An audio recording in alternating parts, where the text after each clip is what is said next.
Bonjour les traders rentables et bienvenue dans ce tout premier épisode d'Histoire de la Bourse. Que vous soyez investisseur ou un simple curieux, revivez ces étapes importantes de sa création à aujourd'hui, en passant par les grandes évolutions et les crises qu'elle a connues.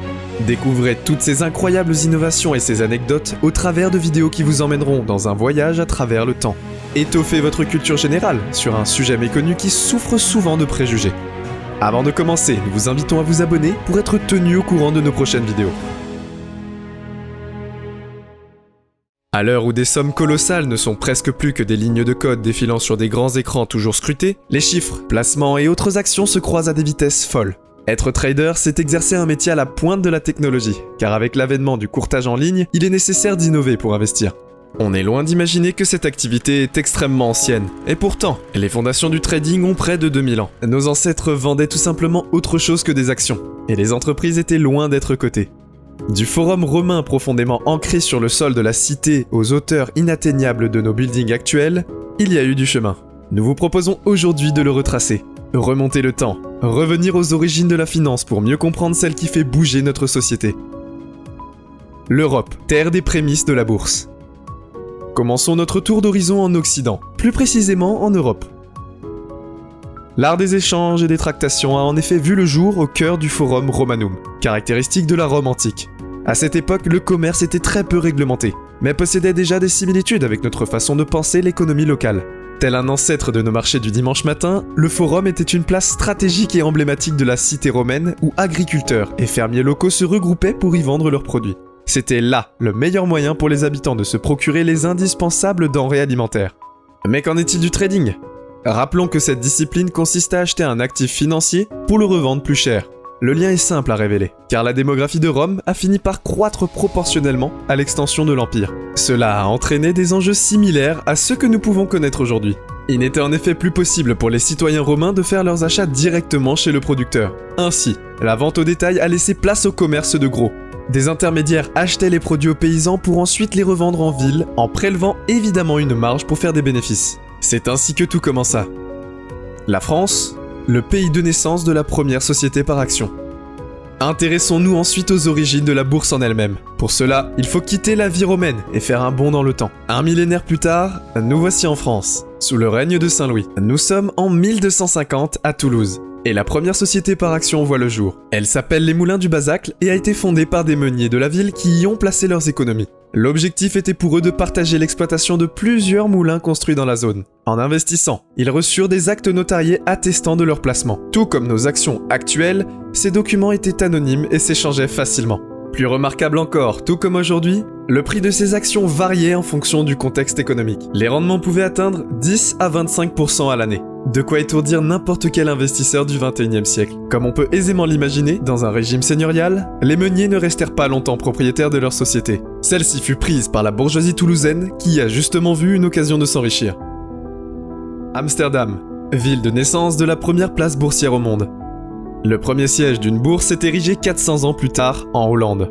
La bourse d'Amsterdam, qui fut créée en 1607, est aujourd'hui considérée comme la place boursière la plus ancienne du monde. Sa naissance a été possible grâce à la Compagnie des Indes orientales néerlandaise créée 5 ans plus tôt, qui cherchait alors des fonds pour financer les échanges avec l'Extrême-Orient. Au départ, seules les actions à livraison immédiate y étaient négociées, mais il devint rapidement possible de négocier des options et des contrats à terme. En conséquence, le nombre d'actions négociées à la bourse d'Amsterdam était très important, ce qui permit au siège de connaître une croissance exponentielle. Véritable modèle à suivre pour toute l'Europe, l'exemple des Hollandais a rapidement inspiré les voisins français et britanniques, qui ont également ouvert leur place boursière. La Compagnie des Indes orientales néerlandaise, première société cotée en bourse.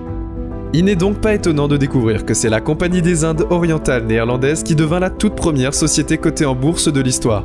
Elle était 3 fois plus grande que celle de la Grande-Bretagne ou de la France.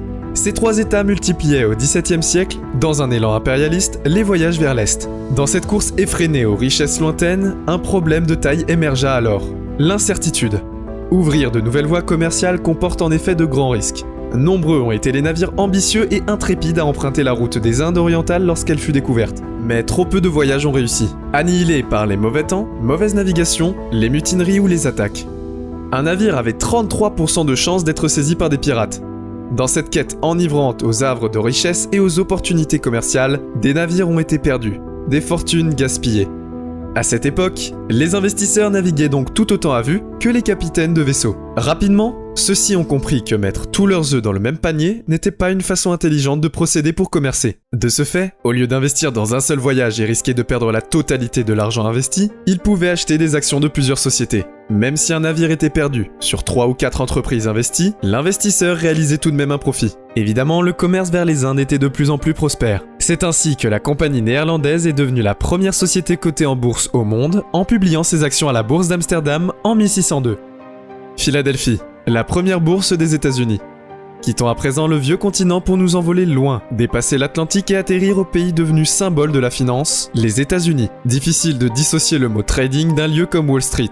Mais pourtant, notre tour d'horizon nous mène d'abord à Philadelphie, berceau de la toute première bourse d'Amérique. C'est sur place que s'est joué en 1790 le développement financier et économique des USA. La bourse a permis de collecter des fonds pour développer l'infrastructure nécessaire à une base industrielle croissante. Alors que ses membres se concentraient d'abord sur les instruments financiers gouvernementaux, une règle de 1796 a fixé un droit d'entrée pour les courtiers. Ainsi, en jouant à la fois avec des actions bancaires et d'assurance, la bourse de Philadelphie a permis à de grandes entreprises de fleurir, comme la First Bank. Son rayonnement était tel qu'elle était la troisième bourse du monde après celle d'Amsterdam, 1602, et de Paris, 1724. Et cela a très peu changé en 300 ans. En 2015, la bourse de Philadelphie était à la pointe des nouvelles technologies, accélérant constamment les échanges commerciaux et introduisant de nouveaux produits financiers. La bourse de New York. 2 ans après son aînée pennsylvanienne, apparaît la grande bourse de New York, lorsque 24 marchands et courtiers décident de facturer des commissions tout en agissant en tant qu'agents pour d'autres personnes. Pour la petite histoire, c'est sous un arbre situé au 68 Wall Street que leur activité a commencé. Quelques décennies plus tard, les courtiers de la ville se trouvent un nom, le New York Stock and Exchange Board. Par la suite, le marché boursier s'est développé avec l'industrialisation fulgurante du pays. Devenu aujourd'hui incontournable car solidement ancré dans l'imaginaire collectif, la bourse de New York a pourtant connu ses périodes sombres. La Grande Dépression qui a suivi le krach de 29 en est un bon exemple. Mais aujourd'hui encore, elle demeure la bourse la plus importante du monde. Ce voyage de quelques minutes dans les origines du trading nous a permis de mettre en évidence une histoire vieille de plus de 2000 ans. Les racines du grand arbre de la finance ont traversé les guerres, territoires et civilisations, du forum romain à la bourse de New York. Si la mise en place du système boursier tel que nous le connaissons s'est faite sur le long terme, de nouveaux outils permettent des évolutions exponentielles. Mais ça, vous le découvrirez dans un prochain épisode. Vous avez aimé cette vidéo ?